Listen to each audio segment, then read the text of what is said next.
Hi everyone, this is Dr. Lovell. So I'm going to be introducing a series called Fun Fact Friday where you can submit questions, and then I'll be talking about a surgical or non-surgical topic every Friday in plastic surgery. So today I'm going to be talking a little bit about hyaluronic acid fillers. So these fillers include those such as a Juvederm product line and also Restylane. I like these fillers because hyaluronic acid your body naturally produces, but as we age, you have less and less hyaluronic acid that you produce. So hyaluronic acid, the purpose of it is it helps to draw in water and plump areas of your skin or face. So areas that are amenable to injections with the hyaluronic acid filler include glabellar rhytids or glabellar wrinkles. You can inject the nasojugal trough, which is the kind of tear trough deformity as we call it. You can also inject the cheekbones to make your cheeks more prominent, the nasolabial folds, the lips, and then also the chin. So fillers aren't an end-all be-all. So you can't just go on injecting fillers for the rest of your life and just, cumulatively add filler more and more, because you're gonna look like a crazy cat lady. So fillers, there's a time and a place for fillers, and usually it's if you need to plump an area but not really lift it.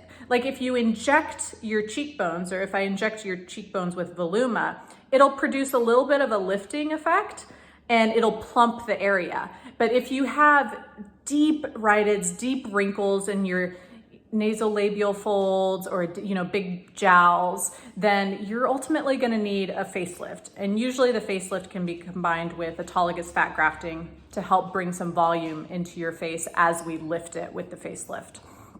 So hyaluronic acid fillers, they're different densities. So some are more dense than others. The density determines the cross-linking determines how long it's going to last and how thick the product is.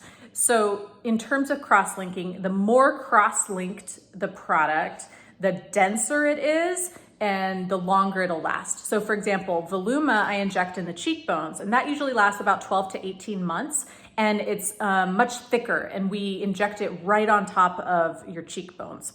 Versus Volbella, I really enjoy injecting in the lips because it's just a very natural, little plump that you can add to your lips. And it's much softer and much more natural than something like Voluma. Velour is kind of an intermediate density product, and that you can inject into the nasolabial folds. So there are different densities, different amounts of cross-linking in all these products, but I'll help work with you to determine what your goals are and ultimately what filler would best suit you, and also to let you know if filler is not the right route to go.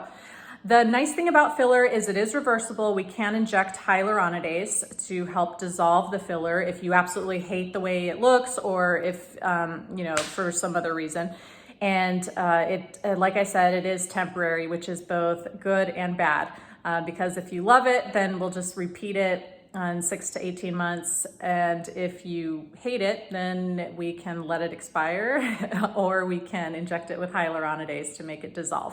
All right, well, I hope you guys have a great weekend, and go ahead and DM me, send me some questions so that I can help answer another topic for you next week. All right, take care.